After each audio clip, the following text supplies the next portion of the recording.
ஏமா 10 பைசாமா? கிராமத்துல இந்த விலையா? இந்தா பழைய பாக்கி சேர்த்து 2 ரூபா. இதோட உன் கணக்கெல்லாம் சரியா போச்சா? சரிதாம்மா. செங்கவனா இதுவா?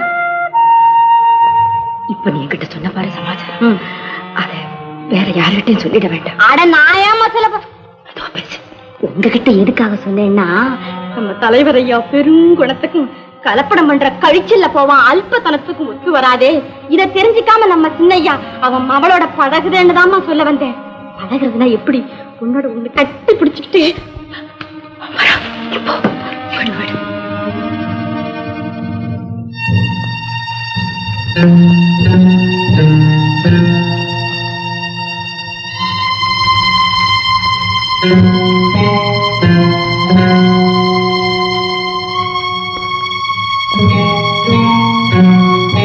அண்ணே அண்ணே. என்னப்பா வந்து என்ன விஷயம்? நான் வந்து இந்த என்னப்பா ரொம்ப தயங்குறாப்புல இருக்கு? ஆமா, ஏதாவது முக்கியமான விஷயம்? ஆமா அப்படித்தான். அது என்னப்பா அப்படி? அண்ணி சொல்லுப்பா. அண்ணி, தாய் கிட்ட சொல்ற உரிமைகள் நம்பிக்கையோட உங்ககிட்ட சொல்றேன். வந்து நான் ஒரு பெண்ணை ஆமா விரும்புறேன். இதுல என்ன தப்பு? உன் வயசுக்கு தவறே இல்லப்பா, நான் சம்மதிக்கிறேன். ஆனா பொண்ணு யாரு? நம்ம மளிகை கடை நல்ல கண்ணு பொண்ணு. அங்கதானே இருக்கு எல்லா தப்பும். அண்ணே அவ இது சம்பந்தமா மேற்கொண்ட கிட்ட பேசிட்டு நிக்கிறதுல பிரயோஜனம் இல்ல. அந்த இடம் எந்த வகையிலே நமக்கு ஒத்து வராது. இது அடியோட மறந்துட்டு ராஜா உங்ககிட்டதான் நான் சொல்றேன். போய் வேற வேலை இருந்தப்பா. அண்ணே என்னப்பா நான் சொல்றதை கேட்டுட்டு யோசிக்காம பதில் சொல்லிட்டு போறாளேன்னு பாக்குறியா? இந்தப்பா யோசனை பண்றதுக்கும் ஒரு விஷயத்துக்கு யோகியதை வேணும் தெரியுமா? நீ இப்ப சொன்ன பாரு, இதுல ஒண்ணுமில்ல. என்னப்பா உங்களை நம்பித்தான். என்ன நம்பி? நீங்க சொன்னீங்கன்னா அண்ணன் தட்டவே மாட்டாங்க நம்பிக்கையில தான். அந்த நம்பிக்கை உனக்கு இருக்குல்ல? இருக்கு. இதுல இருந்து புரிஞ்சுக்கோ, உங்க அண்ணன் தட்ட முடியாத விஷயங்களா பார்த்துதான் நான் அவருக்கு சொல்லுவேன். இப்ப இந்த விஷயத்த சொன்னேன்னு வச்சுக்கோ, முதல்ல என்ன இழுத்து போட்டு பணம் பரட்டிட்டு அப்புறம் தாப்பா உன்னை தேடுவாரு. என்ன நீ பெத்த தாய் கிட்ட சொல்ற மாதிரி சொல்றேன்னு சொன்னேன். வருத்தப்படுறேன்டா. எதுக்கு தெரியுமா? நான் உன்னை பெத்த தாயா இல்லையேன்னு. இருந்திருந்தா இந்த விஷயத்த நீ எனக்கு சொன்னதும் ஆள கேடு கட்ட பயல போய் உனக்கு இந்த இடம் தானா கிடைச்சதுன்னு இழுத்து பிடிச்சு 4 சாத்தி இருப்பேன். அது முடியாம போயிடுச்சு. இடம் பார்த்திருக்காங்க.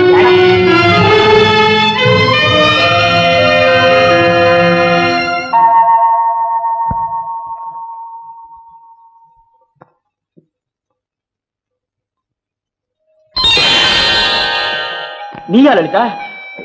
எப்ப வந்த? ரொம்ப நேரம் ஆச்சு. ஆமா, என்ன எல்லாம் தளர்ந்து போய் மூஞ்சி சுருங்கி போய் என்ன சமாச்சாரம்? லலிதா, உங்ககிட்ட நான் ஒரு விஷயம் சொல்லுவேன், நீ அதிர்ச்சி அடைய மாட்டியே. கொஞ்சம் இருங்க. நீங்க சொல்றதுக்கு முன்னாடியே நான் ஒரு தடவை அதிர்ச்சி அடைஞ்சுக்கிறேன், அதுக்கப்புறம் சொல்லுங்க. ஒண்ணு இல்ல, அதிர்ச்சி சரியா போச்சு, சொல்லுங்க. வந்து நம்ம காதலை பத்தி எங்க அண்ணிக்கிட்ட நான் சொன்னேன். அவங்க எடுத்த எடுப்பிலேயே அது எந்த காலத்து நடக்காதுன்னா போடான்னு சொல்லிட்டாங்க.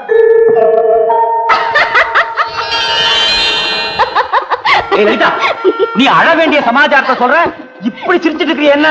கொஞ்சம் இருங்க சார். இப்ப முடியாதுங்கறத உங்க அண்ணி மட்டும் தானே சொல்லிருக்காங்க. ஆமா. இதுக்குள்ளே டொடையின்னு உட்கார்ந்துட்டா எப்படி? இதுக்கப்புறம் உங்க அண்ணனுக்கு தெரியணும், அவர் கடந்து கத்தணும், அதுக்கப்புறம் எங்க அப்பா காதல விழணும், அவர் கடந்து ஆச்சா போச்சான்னு குதிக்கணும், ஊருக்கெல்லாம் தெரியணும், பஞ்சாயத்து கூட்டணும், பாக்குவத்துல மாத்தணும். இவ்வளவு கோலாகலமும் நடந்ததுக்கு அப்புறம் தானே நம்ம கல்யாணம் நடக்கும். என்ன நீ அடிக்கிட்டே போற? சார், கலப்படம் நல்ல கண்ணு மகளுக்கு ஒரு நல்ல இடத்துல கல்யாணம் நடக்கணும்னா அவ்வளவு சுலமா நடந்துருமா சார்? எது எப்படி வேணாலும் நடக்கட்டும், நம்ம கல்யாணம் நடந்துரும் நீ நினைக்கிறியா? ஏன் இவ்வளவு பலகீனம்? நடக்கும் நடக்கும் நடக்கும். லலிதா லலிதா லலிதா.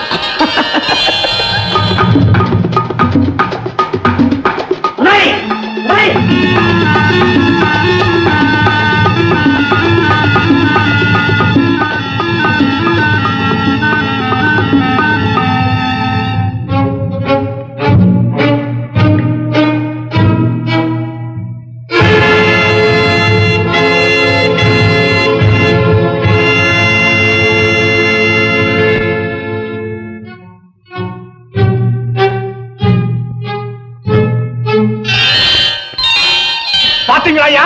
பாத்தீங்களா? எதையா சும்மா இருக்கிறீங்க? அந்த சண்டாள பையன் என் மகளை இப்படி கட்டி பிடிச்சிட்டு இருக்கிறானே, இந்த கொடுமையை பார்த்த பிறகும் இப்படி மரம் மாறி நிக்கிறீங்களே, நம்ம கிராமத்துல இது நடக்கலாமா? உங்களுக்கு என்னையா என் மானம் போச்சு, என் மரியாதை போச்சு. என் மானத்தை வாங்குற முன்ன ஒரே போடா போட்டுறேன், ஒரே வெட்டி. அவளை காப்பாத்திட்டீங்களா? இந்த அவமானத்தை தாங்கிட்டு நான் உயிரோடு இருக்க மாட்டேன். நான் போறேன். ஏங்க பேக்கத்துக்கு என்ன வந்துருச்சா? என் மானத்தை காப்பாத்திக்கணும்னா இதை தவிர வேற வழி இல்லையா? ஏன் இல்ல? இந்த ஊர்ல பஞ்சாயத்து போர்டு இல்ல, அதுக்கு நடுநிலைமை தவறான ஒரு தலைவர் இல்ல. யாரையா தலைவன்? இந்த தருதல பயலுடைய அண்ணன் தானே தலைவன். அவன் தம்பிக்கு பறிஞ்சு பேசாம எனக்கா பேசுவா? ஒரு காலம் அப்படி பேச மாட்டான். அப்படி பேசணும். அப்படி பேசினா உபதலைவர் நான் இல்ல, மற்ற மெம்பர்கள் இல்ல, விட்டுடுவோமா? ஐயா, நேரா பஞ்சாயத்து போர்டு ஆபீஸுக்கு போவோம். அங்க உட்கார்ந்து நிதானமா பேசுவோம். எது நியாயமோ அது உங்களுக்கு கிடைக்கும்படி நாங்க ஏற்பாடு பண்றோம். ஐயா, நீங்க நான் பெரிய மனுஷனுக்கு உங்களை நம்பிதான் நான் வர்றேன். அடையா இதை வேற பாய், அதை வாங்கிக்க. நியாயத்தை தீர்ப்பை மட்டும் எதிர்பார்க்கறது பிரயோஜனம் இல்ல. நீர் விவகாரத்தை எடுத்து சொல்ற முறையிலே அது இருக்கணும். ஆமா, நான் தான் கேக்குறேன். உங்க மகளும் காதலிக்காம அந்த பையன் அவ்வளவு தூரம் நெருங்கி பழகி இருக்க முடியுமா? காதலா? காதலை பத்தி எங்கிட்ட சொல்றியா? யோ, நானும் ஒரு காலத்துல காதலையா. இப்ப நான் கேக்குறேன், ஏயா 10 பேர் பார்க்கும்படியா ஒருத்தர் கட்டி பிடிச்சு புறங்கிட்டு இருக்கிறதா காதலா? என்னையா அது? விவகாரத்தை என்கிட்ட எடுத்து சொல்ல வந்தீங்களா, இல்ல நீங்க 2 பேருமே பேசி முடிவு பண்ணிக்கிறதுக்காக வந்தீங்களா? இல்ல சம்பந்தப்பட்ட பையன் யாருன்னு சொல்லுங்கயா. அது வேற யாரும் இல்லைங்க, உங்க தம்பிதான்.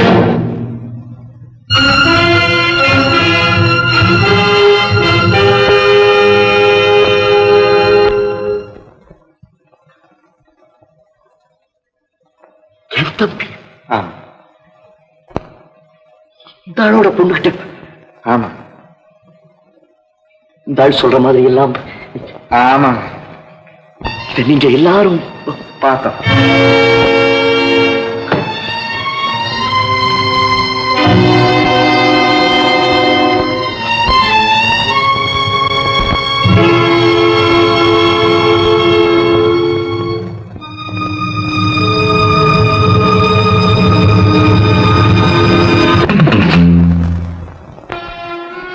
நீங்க இப்ப சொல்ற தீர்ப்பு தான் தீர்ப்பு. ஆனா ஒரு பக்கம் பொம்பளைனால இவ்வளவு வெட்ட வெளிச்சமானதுக்கு அப்புறம் அந்த பொண்ணோடைய எதிர்காலம் என்ன? அதைத்தான் இப்ப நாம யோசிக்கணும். சுத்தி வளைச்சு வளவளன்னு பேசாத, நான் சரியில்லை அவ்வளவுதான் சொல்லுவேன். உன்னுடைய தீர்ப்பு நான் அதை சொல்லு. என்னுடைய தீர்ப்பு கல்யாணம் தாங்க. கல்யாணமா? ஏன் தம்பிக்கா? அந்த கலப்படக்கார மகளையா? ஐயோ, அதெல்லாம் இப்ப நினைக்க கூடாதுங்க. இத பாருங்க, நீங்க உங்க தம்பிக்கு அண்ணன், பஞ்சாயத்து போர்டுக்கு தலைவர், இந்த குடும்பத்துக்கும் தலைவர். ஆனா இப்ப மறந்துட்டு அந்த பொண்ணுக்கு தகப்பனா ஒரு நிமிஷம் இருந்து யோசனை பண்ணி பாத்தீங்கன்னா நான் சொல்ற தீர்ப்பு தான் நியாயம். எவ்வளவு கேவலமா பேசும். அதுக்கு பயந்துட்டு ஒரு பொண்ணை நடுத்தருல, அது நமக்கு பாவம் இல்லைங்களா? அந்த பாவத்தை நீங்க செய்யலாமான்னு தானே கேக்குறேன். இத பாருங்க, அவங்க எல்லாம் வந்துட்டாங்க. தீர்ப்ப அவங்கள சொல்ல விட்டுறாதீங்க, நீங்களே தீர்ப்பு சொல்லுங்க. போங்க.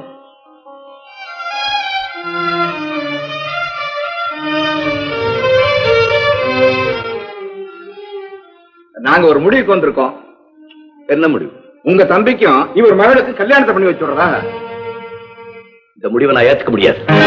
நாங்க எந்த முடிவு செய்தாலும் அதுக்கு நீங்க கட்டுப்படுறதா சொல்லிட்டு தானே வந்திருக்கீங்க. இது ஒருதலை பட்சமான முடிவு, இதை நான் ஏத்துக்க முடியாது.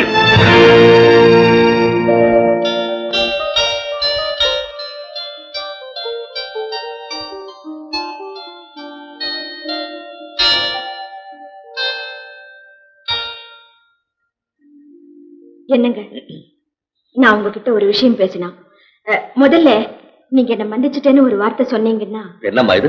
ஒன்னு இதுக்காக நான் மன்னிக்கிறது? இந்த இடத்துல உங்களை சந்திச்சு பேச வந்ததுக்கா? பாருமா, மன்னிக்கிறது மன்னிக்காததும் பேசுற விஷயத்தை பொறுத்தது, சந்திக்கிற இடத்தை பொறுத்தது. மறுபடியும் நீங்க என்ன மன்னிக்கணும். இப்ப ஏற்பட்டிருக்கிற தகராறே இடத்தை பொறுத்துதாங்கிறது என்னோட தாழ்மையான அபிப்பிராயம். என்ன என்ன இடம்? பெண்ணுக்கு சொந்தமானதே 2 இடம். ஒண்ணு பிறந்த இடம், 2வது புகுந்த இடம். அதுலயே நான் பிறந்தேனே, அந்த இடத்தை பத்தி நினைக்கிறப்போ உங்க வீட்டு வாசப்படி மட்டுமல்ல, உங்க தெருவில் அடி எடுத்து வைக்க கூட அருகதை இல்லாதவர். அப்படிப்பட்டனா இந்த இடத்துல உங்களை சந்திச்சு பேசுறது உங்க கௌரவத்துக்கு. இந்த பாருமா, இப்ப நீ சொன்ன பாரு கௌரவம், அது இருந்துச்சு நேற்று வரைக்கும். ஆனா இன்னைக்கு நான் ஒருத்த வீட்டு வாசப்படி மிதிக்கிறதுக்கோ இன்னொருத்தனை தலையிலிருந்து பார்த்து பேசுறதுக்கோ முடியாதபடி எனக்கு தலைகுனிவு ஏற்பட்டு போச்சு. அதுக்கு என்ன காரணம்? என்ன காரணம்? நான் யார காரணம் சொல்லுவேன்? என் தம்பிதான். நான் அவனை வளர்த்த விதம் தான், அவன் உன்கிட்ட பழகின முறை தான். நீங்க ரொம்ப கோவமா இருக்கிற மாதிரி. நான் யாரம்மா கோச்சுக்க போறேன்? நீங்க கொஞ்சம் பொறுமையா இருந்தீங்கன்னா நான் ஒரு விஷயம் கேட்கணும். நீ என்ன கேட்க போற? என்ன நீ கேளுமா? இந்த ஊர்ல யாரும் என்ன விட மாட்டானே, இனிமே எல்லா பையனும் கேள்வி கேட்பா. நீயே கேள்வி ஆரம்பிச்சு வை. நீயே கேளு. உங்க தம்பி என் கூட பழகின விதம் அவர் மேல குத்தம் தான். அதுக்காக நீங்க தலை குடியும்படியா? அப்படிப்பட்ட தவிர நான் என்ன செஞ்சேன்னு இந்த பாரும்மா, நான் நான் இன்னும் சொல்றேன். கேட்டு முடிக்கல. நீ கேட்டுக்கிட்டே இரு. சந்தர்ப்பம் கொடுக்கலன்னு நான் போயிட்டேன்.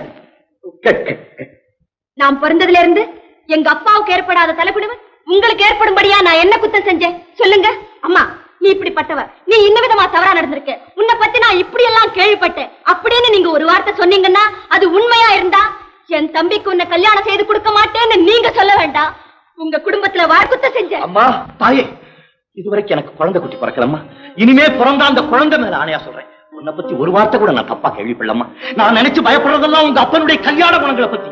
ஐயோ, அவனை நினைச்சா உடம்பெல்லாம் நடுங்குது. கரெக்ட் தாங்க, அவரு நினைச்சு நடுங்க வேண்டிய ஆளு. என்ன தப்பு பண்றான்? ஐயோ, எவ்வளவோ செய்யறாருங்க, எல்லாம் கலப்படம். எதுல? குழந்தைகளுடைய உணவுல. ஆமாங்க, வட்டி வேற வாங்குறாரு. வட்டி மட்டுமா? வட்டிக்கு ஒரு வட்டி போட்டு அதுக்கு ஒரு குட்டி போட்டு அதுக்கு ஒரு வட்டி வாங்குறான். ஆமாங்க, ஏமாத்துறாரு. யார? சாதாரண ஏழை ஜனங்களை செய்யலாமா? செய்யலாமா? அதே தானே நானும் கேட்கிறேன், செய்யலாமா? அவர் திருந்திட மாட்டாருங்களா? போய் திருந்தத்தை யாரும் உங்க அப்பனா? எப்பா, எல்லாரும் சந்தர்ப்பம் ஏற்படும் போது தவறு செய்வான், சூழ்நிலை மாறும்போது அவனும் மாறிடுவான். ஆனா உங்க அப்பா இருக்கானே, தவறு செய்யறதுக்குன்னே சூழ்நிலை உண்டாக்கிட்டு இருக்கான். அவன் மட்டும் இல்ல, உங்க பரம்பரை அப்படித்தான். இது மாறணும்னா இந்த தலைமுறை போதாது, இன்னும் 7 தலைமுறை இருக்கணும், அப்பதான் மாறுவான். அப்போ எங்க பரம்பரையில பொண்ணு எடுத்தா உங்க பரம்பரை கெட்டு போயிடுன்னு யோசிக்கிறேன். நடுங்குறேங்கிற. ஓஹோ, உங்க பரம்பரை பத்தி கூட நான் கேள்விப்பட்டிருக்கேன். என்னம்மா, எங்க பரம்பரை பத்தி என்ன கேள்விப்பட்டிருக்க? சொல்லி பாக்கலாம். உங்களுக்கு இருக்கிற தயாள குணமும் தர்ம சிந்தனையும் உங்க தலைமுறையில வந்ததல்ல, உங்க பரம்பரையில ஊறி வந்த குணம்னு நானும் கேள்விப்பட்டிருக்கேன். கேள்விப்பட்டிருக்கீல்ல? அப்படிப்பட்ட எங்க பரம்பரை உங்க பரம்பரையில சம்பந்தம் பண்ணா என்னம்மா? ஆமா, நான் கேட்க வேண்டிய கேள்வி நீங்களே கேட்டுட்டு அப்புறம் நான் என்னத்த கேக்குறது? ஓஹோ, இதத்தான் நீ கேட்க வந்தியா? சரி சரி, நீயே கேளு, நான் பேசுறேன். பாருங்க, பல தலைமுறையா கெட்டு போன ஒரு குடும்பம் திரிந்து வர்றதுக்கு பல தலைமுறை வந்தாகணும்னு நீங்க தானே சொன்னீங்க. ஆமா, நான் தான் சொன்னேன். அதே மாதிரி பல தலைமுறையா நல்லா இருக்கிற குடும்பம் கெட்டு போறதுக்கும் பல தலைமுறை வந்தாகணும் இல்லையா? கண்டிப்பா கண்டிப்பா. ஒரு தலைமுறையில கெட்டு போயிடாது. ஆனா உன் பரம்பரை இருக்கு. ஐயோ, எங்க பரம்பரை சாக்கடைதா, உங்க பரம்பரை சமுத்திரம் தான். வச்சுக்கோங்க. நான் என்ன நினைச்சேன், சமுத்திரத்தோட சாக்கடை சங்கமம் ஆயிட்டா ரெண்டுத்துக்கும் வித்தியாசம் தெரியாம போயிடும் நினைச்சேன். அது சரி. ஆனா இப்பதான் புரியுது, உங்க தர்ம சிந்தனையில உங்களுக்கு நம்பிக்கை கிடையாது. எங்க அப்பாவை பார்த்து நீங்க பயப்படுறீங்க. இந்த மாதிரி பயந்து சாகர குடும்பத்துல நான் வாழ்க்கப்பட்டா என் வாழ்க்கை குட்டி நான் சின்ன பொண்ணு, பிரியாசனமா சொல்லிட்டேன். நினைச்சிருங்க, நீங்க பெரியவங்க, நல்லா தனியா